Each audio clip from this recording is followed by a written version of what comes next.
You sit in a folding chair? Welcome to the Long Live Taylor podcast. Believe I'm still bejeweled when I walk in the room. I don't even think she's trying. I think she's very out there. Like, I want you to jump my bones. We not know about her and Joe. We were delusional. Yeah, you're not going to win with that attitude. I'm ready to win. Ross is biting me. Stop biting. We're your hosts, Kaylan And Leanna, let's get ready to explore all the eras. Hi, everybody, and welcome back to the Long Live Taylor podcast. New year, new season, new beginnings. Not really, but we're here and we're excited. New hairstyle as well. It looks curly right now, but it's gonna be cute.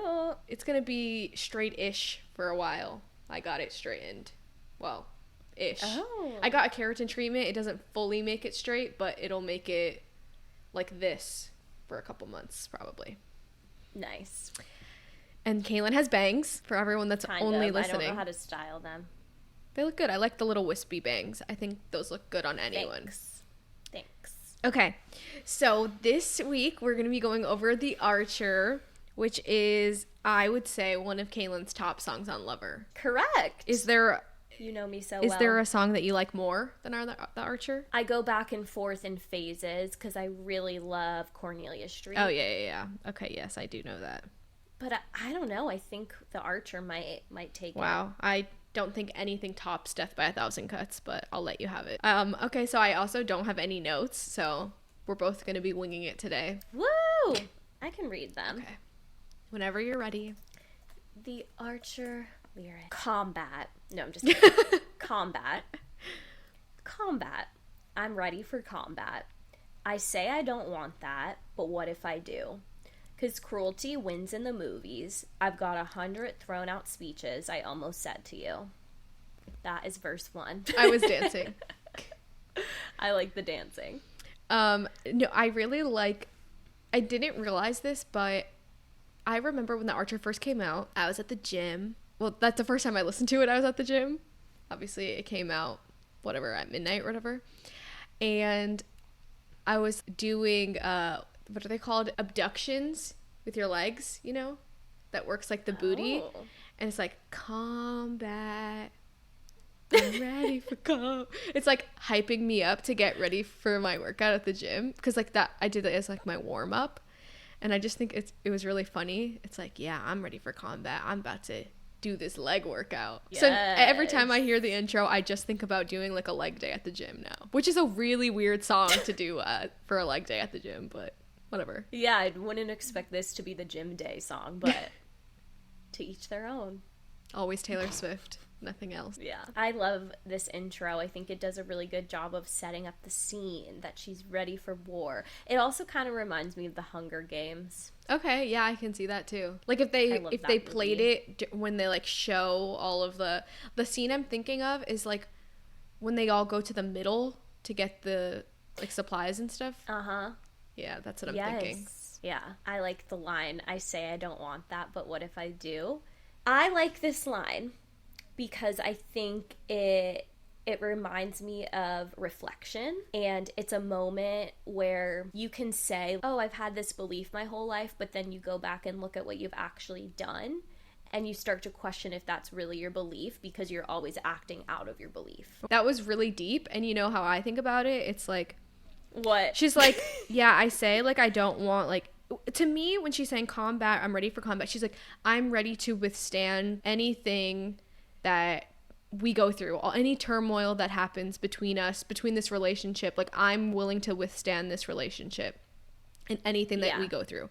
So when she's like, I say I don't want that, but what if I do? It's like, I say I want this, like, relationship that doesn't need hard work. Like, they're not big fights, and, like, there's no, like, toxicity. Like, there's nothing, like, she's like, I just want, like, that easy relationship. Everything just clicks. But it's like, but what if I kind of want a little toxic in my life? Oh, okay. I see that. I think yours is coming from, like, an honesty, like, kind of playfulness, right? Like, but what if I really do want this? And mine is more, like, fear of like, I'm saying I don't want this thing, but like, looking at my patterns, what if I really am this person that wants toxicity? Yeah. Which is funny because, again, I think that's kind of just how we view life, kind of, and like our different perspectives in general. Yeah. Well, Genius says, Swift has frequently been accused of playing the victim, blah, blah, blah. Here, she acknowledges her tendency to engage in combat and feud with others, suggesting maybe she does actively seek out the drama, like the public has claimed. She is questioning her own motives. Oh, so maybe she's like, what if they're right? What if I do seek this out? And what if I do put myself in these situations? Yeah. It's like, say you think you're a certain kind of person and then someone tells you something you don't agree with, and then you really start thinking, like, wait, maybe they have a point, kind of thing. Wow. That kind of sad. I know. And then I feel like in the next line, she's saying because cruelty wins in the movies, it's kind of justifying where that belief came from for her. Yeah, I kind of feel like it's like people like the fighting. People like the show. And also, it's not even about other people looking in. It's just like when you see those couples, it's like they always go through something, but they make it out together in the end. So she's like, everything I've seen, like, this works out. So maybe it will work out in real life too. Yes, exactly. What do you think of the next line? I've got 100 thrown out speeches I almost said to you. Well, at first, the first thing that comes to my mind is Calvin Harris, about how she doesn't talk about him in her speech.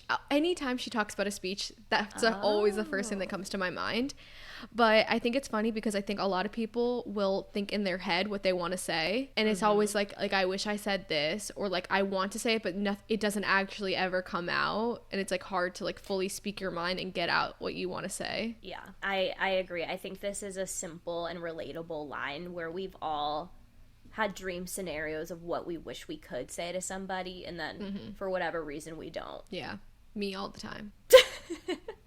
Well, mine's just because like social anxiety. It's like I am ready in my mind. I am so ready. I know exactly what I want to say. Like, it doesn't matter if it's like a fight or like a casual conversation or like I'm meeting someone. Like, no matter what, I am ready. I'm prepared because I have to be prepared.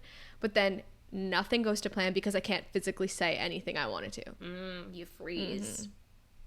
For me, I think it's a lot of when I'm thinking about saying like a speech to someone, I go to like, what's the point? Like, is it gonna change anything? Is me saying this gonna change anything? And if it doesn't, then I don't. Wow. I feel like, yeah, it could go either way. I wonder what she's thinking. Yeah. Pre-chorus? Go ahead. Easy they come, easy they go. I jump from the train, I ride off alone.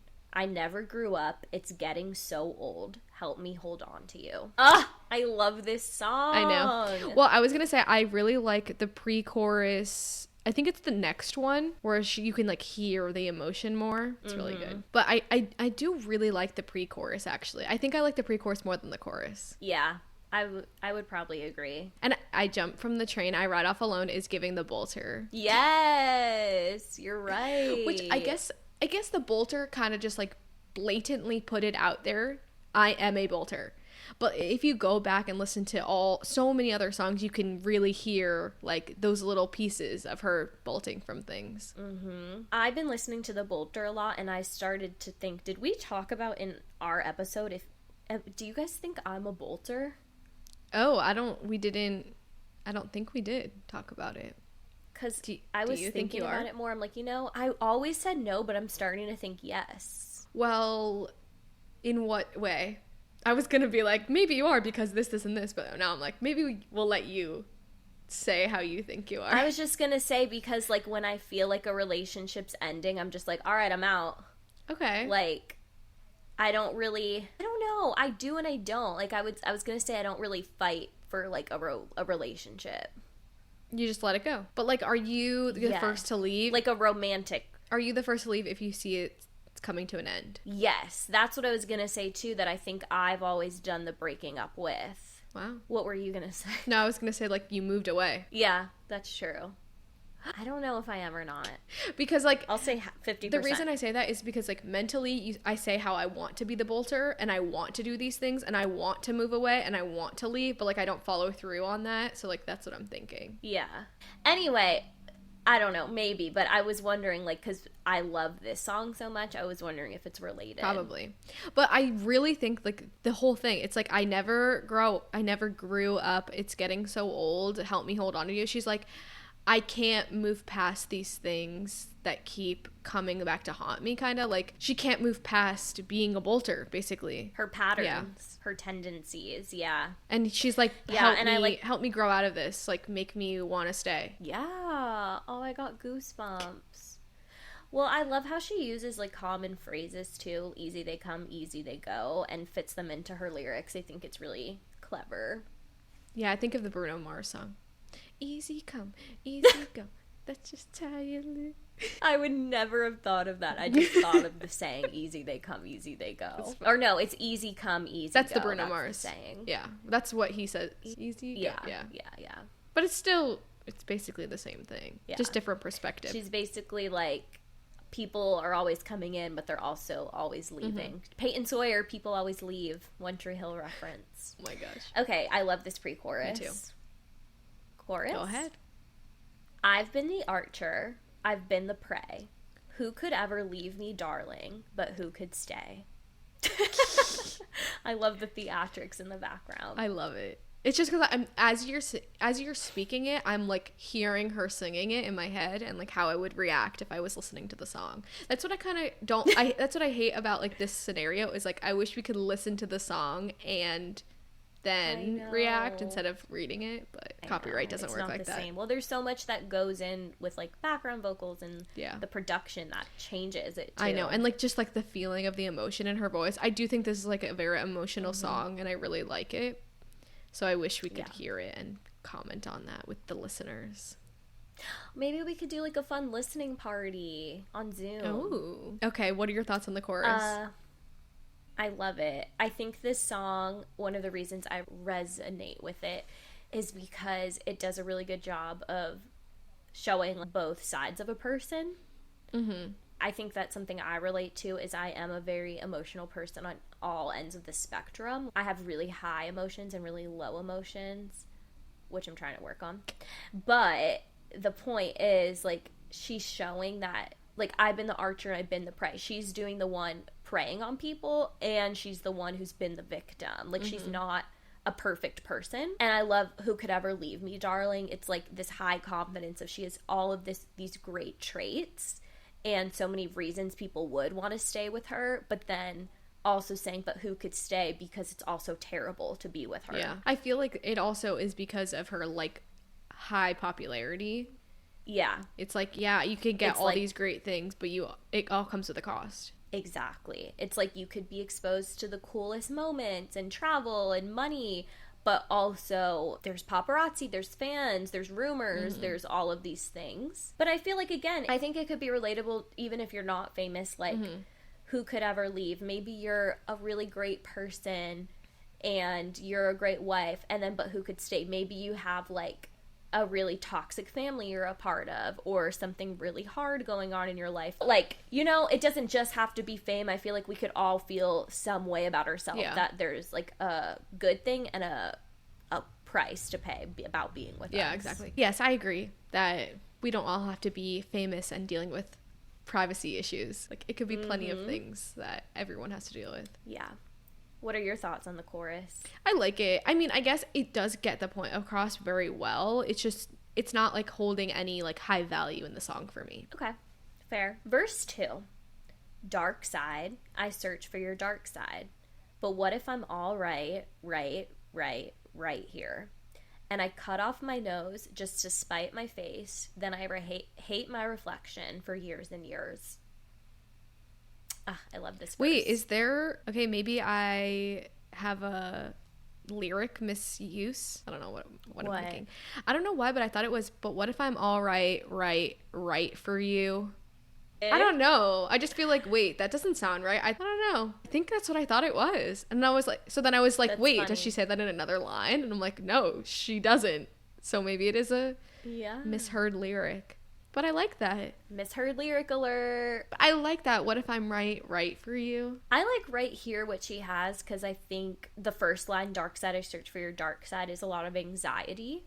like looking for things that might not be there, looking for a problem, anticipating problems. And then right here is like bringing you back to the present moment. Okay. I like that, yeah. And like right here, right now, I'm good. I'm fine. Yeah. Like there is nothing to be afraid of. I think that I'm thinking of it like that because I'm thinking the next line, and I cut off my nose just to spite my face. Like she's like, well, because she's thinking like of her like insecurities and like thinking of like what's not good about her. So I think I'm thinking, what if I'm right for you? Like, even though I think that there are plenty of things wrong about me, what if I'm right for you? Oh, okay. That makes sense.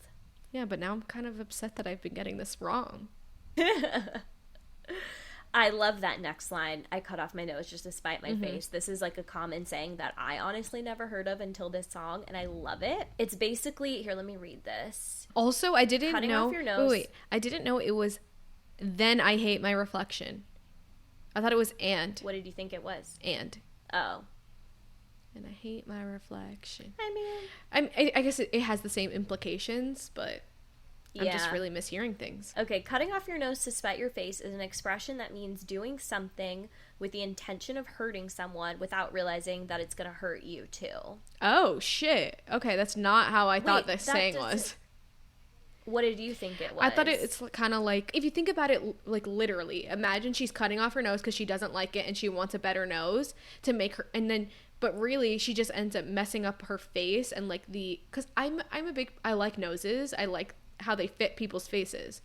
So I think that a lot of people who get nose jobs to fix their nose end up not complimenting their face very well.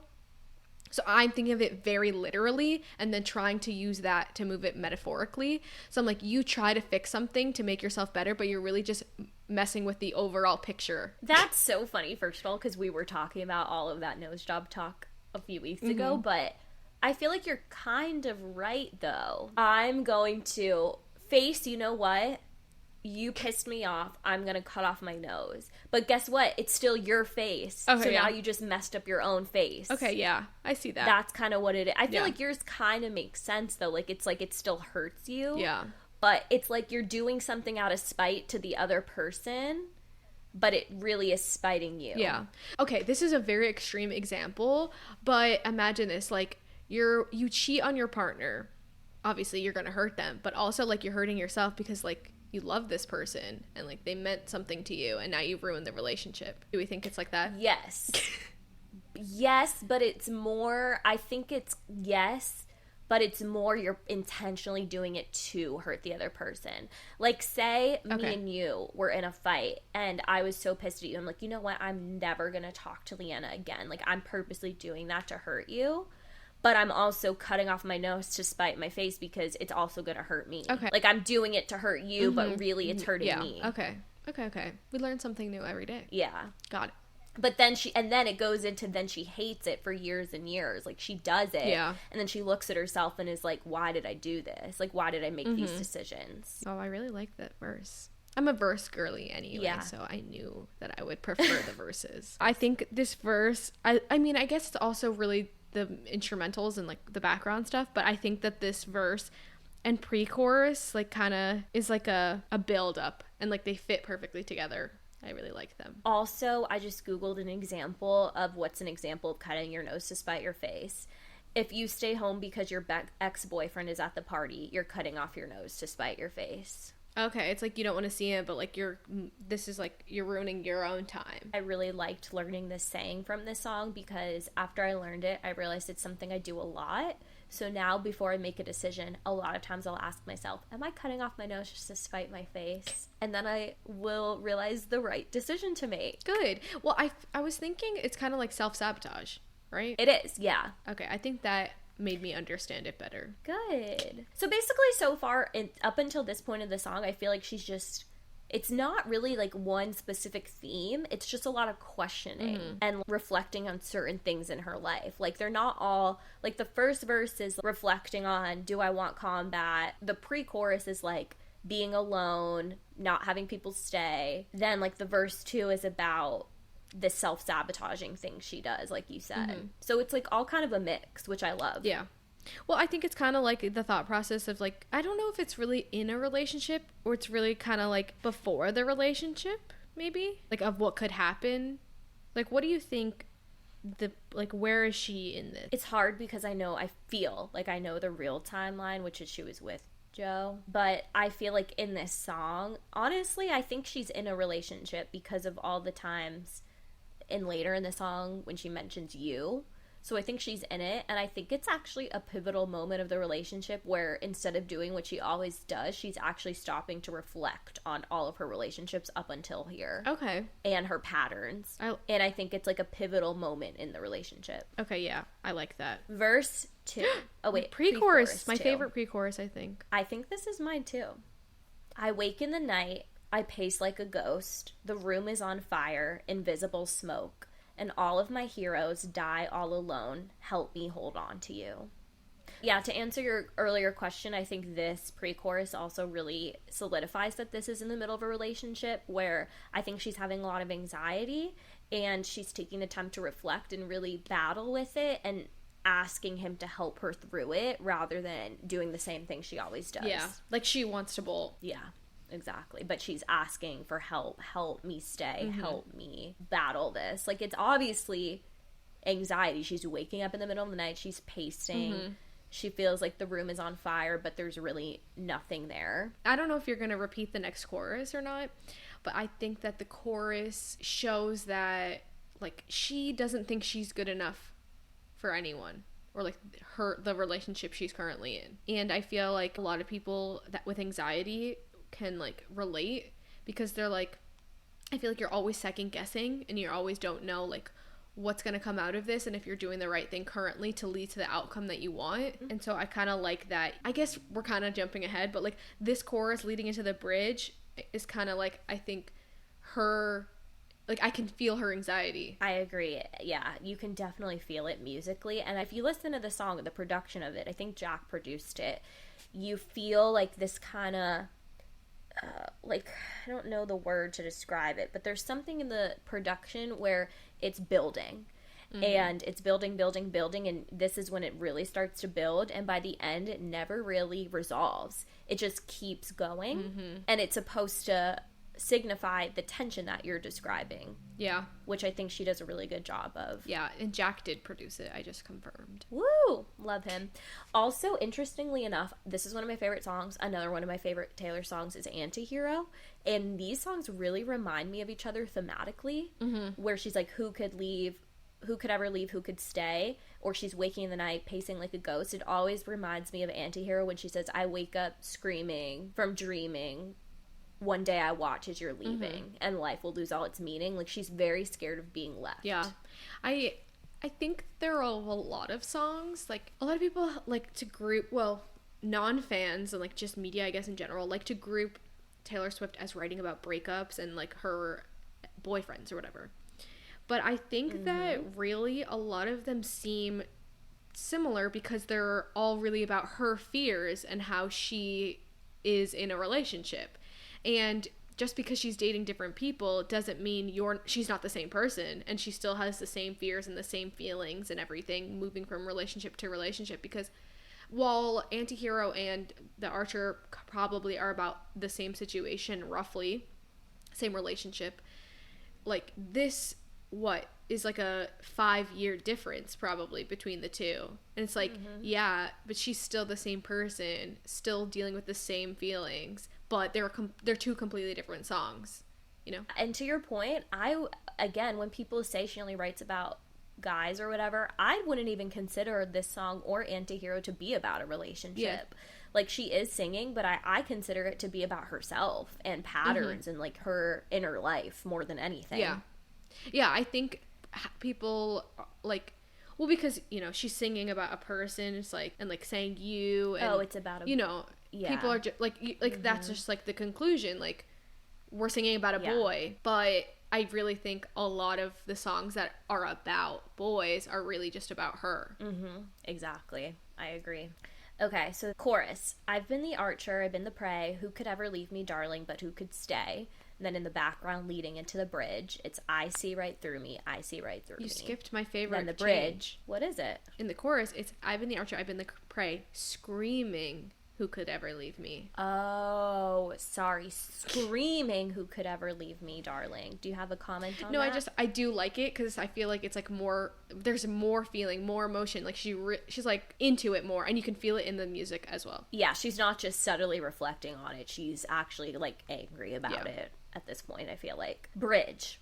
Because they see right through me. They see right through me. They see right through me. Can you see right through me? They see right through. They see right through me. I see right through me. I see right through me. See, this is like the anxiety that I'm talking about that you could really feel. It's like, I know all my flaws. Everybody else sees all my flaws. Do you see all my flaws? Is this going to end us? Is this going to affect us? Yeah. No, that perfectly sums it up. I love it. Yeah, it's not really like a strong bridge for me, but I do like the emotion behind it a lot. Like lyrically, it's not strong, but in other aspects it is. Yeah, I like how production-wise and how it's so repetitive, it evokes the feeling without needing more lyrics, I would say. Of like, once you have that thought, you kind of can't get rid of it. Yeah, I agree. And then this is pre-chorus. I think that this should be part of the bridge. I feel like it's an extension of the bridge, yeah. All the king's horses, all the king's men couldn't put me together again, 'cause all of my enemies started out friends. Help me hold on to you. Ugh, I love this part. This is probably my favorite part of the song. Yeah. Which I feel like should be the bridge. Yeah. Especially because yeah, like, I feel like what we just read is the bridge is like the pre-bridge. Yeah. Especially because isn't like thematically or like melodically the bridge is supposed to like be different than the rest of the song? Yes. So I feel like this kind of is different than the rest, but I really like it. So all the king's horses, all the king's men is obviously from the nursery rhyme Humpty Dumpty. Mm-hmm. I have it pulled up. She's an egg. Humpty Dumpty sat on a wall.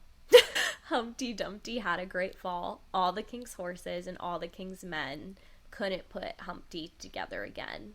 Nope. Poor guy. I'm not even like metaphorically, I don't know if I've ever actually thought about Humpty Dumpty further than the actual just nursery rhyme of it, but I guess it's really just like no one can fix you. Yeah. Why did we learn this in school? I don't know. It's like actually really sad. A lot of the nursery rhymes are actually like creepy or sad. My favorite line, all of my enemies started out friends. I agree. I think it really resonates with me, moment of vulnerability, because I wouldn't say I don't have enemies, but I have people I really don't like anymore, and it's none of them really started out, or most of them I would say, because that's actually not true, but a lot of them were people I was really, really close to, turned bad somehow, versus just like, oh, I met someone and I don't like them. Yeah. Well, I think that the whole gist of like having an enemy, like how can you have an enemy that you don't even really know, you know? Exactly. Yeah. And it's like in movies and stuff, the enemy usually does start off as like the sidekick or the best friend, because it's like that person can hurt you the most because they know you the most, because you once were so close. Yeah. No, I agree. I wouldn't say they're my enemies, but a lot of people that I do not talk to anymore were the people who were once closest to me. Yeah, exactly. And I think it's a common experience, honestly. Yeah. Like, I just said it, you've said it, but I think in this context, it could be two things. I think she's, like, mad at herself, like, I'm broken because of this, like, my friends turn to enemies, or it's also fear when she says, help me hold on to, of, like, I don't want this to happen to me and you. I don't want you to become an enemy also. Yeah, I kind of think it's like she gets to a point in a relationship, whether friend, family, lover, and it's like at one point, as she has like a breaking point, and it's like most people don't get past that. So I feel like when you're saying like this song could be like their pivotal point, well, what if right now is her like breaking point? And she's like, are you gonna put me back together again? Am I gonna put myself back together again for this relationship? Oh. Are we gonna get past this? You know. That's good. I got chills from that. Thanks. Anything else before I go to the last chorus? Go ahead. I've been the archer, I've been the prey. Who could ever leave me, darling, but who could stay? I see right through me, I see right through me. Who could stay? Who could stay? Who could stay? You could stay, you could stay. And then the outro, which I think actually goes back to what you were just saying, combat. I'm ready for combat. So I think for this outro, I think at this point, it's actually like she's picking herself back up, and like she did all this reflecting and she's realizing like, no, I am gonna fight and stay for this relationship. I am walking in. I'm not gonna bolt this time. Like, it's kind of a full circle reflection. Yeah, I agree. Because she sounds like, in the intro when she says combat, I'm ready for combat, she sounds unsure. And this one, she sounds really secure in it and like sure. Yeah, she's like, let's do this. Yes, exactly. Yeah, I really like it. I think you know how usually we do songs and you end up liking them more. I think that's how I feel about the Archer in this case. Aw, it's so good. And it's really sweet at the end when she's like, you could stay. And even how she says each one, I feel like the first one is more of a realization. And then the second one is like, oh, confidence. Like, this actually could happen. Yeah, exactly. Do you want to talk about how this is the track 5? I do, but you should go first. Well, because I was just saying that, like, when this first came out, I don't know if I thought that this was like a nice true track 5. I think that as fans we have a lot of like preconceived notions of what is a track 5 and what is worthy of being a track 5, since All Too Well is just like this top thing everybody talks about. And I also think a lot of people attributed track 5s to breakups or like these strong emotions around things. But I think like that this isn't about a breakup. This is about like a pivotal moment inside of her that it's huge. It's really affecting her. And if like she's gonna grow out of this pattern that she is constantly in, or she's just gonna let it take her. Exactly. I agree. And I was one of those people, I think I liked it when I first heard it. I think I was a little bit disappointed because I expected like a breakup song, like a deep, gut-wrenching, heartbreaking thing. Yeah. And now it's one of my favorite track 5s, and I think it actually is so deep. It's just a different kind of deep. Yeah. And it's actually probably deeper because it's so raw and honest about herself. Yeah. Like, this is the kind of music I love to see Taylor Swift write, because it's so... Like, who would admit... Like, you're a famous star and you're sitting here writing, who would ever want to stay with me? I think that's really honest, and I love that. Yeah, I really like it. And... Oh, I guess we'll move into this. I was okay with it being removed from the Eras Tour set list, but I wouldn't say this is a fan favorite really off of Lover. And I don't really know the reasoning behind her track list for the Eras Tour, but I kind of like that she added this and like gave like a little moment of like vulnerability up on the stage and like was open to singing about this. But also, I kind of like that she turned it into, like, for the fans. Yeah. And I think her taking it out, yes, she needed to take things out for time-wise to add Tortured Poets, but I think it was also intentional, like, maybe she doesn't feel this way anymore. Yeah. Or, like, maybe, you know, she's like, okay, I've got that out of my system. I don't need to put this in the set. Yeah. Kind of thing. I mean, if we relate it to the relationship with Travis, I kind of see that, like, maybe now it doesn't have to do with Travis really, but maybe just like a new relationship where she feels secure and doesn't think that she will revert back to her old ways anymore. Like, maybe she learned that from the relationship with Joe. Yeah, like it's healed, basically. Yeah, for sure. I love that. Me too. Okay, do you want to go to our game? I am very nervous. I don't think I'm going to win. Ready? Who's going first? Yes. You can play for me. Okay. Back to December. Yes. Christmas Tree Farm. I don't think that... Is this the one that made the episode or didn't make the episode? Where I gave you this one and you were like, this isn't Taylor Swift. It made the episode, but I wasn't saying like, this isn't Taylor Swift. I was just like, what song is this? I've never heard this intro before. And really, other than the episode, I still have never heard that intro. Whenever I hear the song, it's already playing. It's never starting. It's so weird. I don't know. 7. Yes. Antihero. Yes. Peace. Yes. Poof. Don't blame me. Yes. Do you notice I always close my eyes? Yes. I have to use it to concentrate. I Can See You. Yes. Blank Space. Yes. Should have said no. Yes. Surprise song. Fortnite. Yes. The Alchemy. Yes. Tortured Poets Department. Yes. Oh, shoot. Haunted? No. Wow. Play it again. Play it again. That's 2 seconds. Hey, Steven? No. Wow. I don't. What is it? Play it a few more seconds. Okay. State of Grace. Yeah. Dang it. Wow, I can't believe I won. I didn't think you were going to get that wrong. I'm shocked. I know. I was like, I know it, but I don't.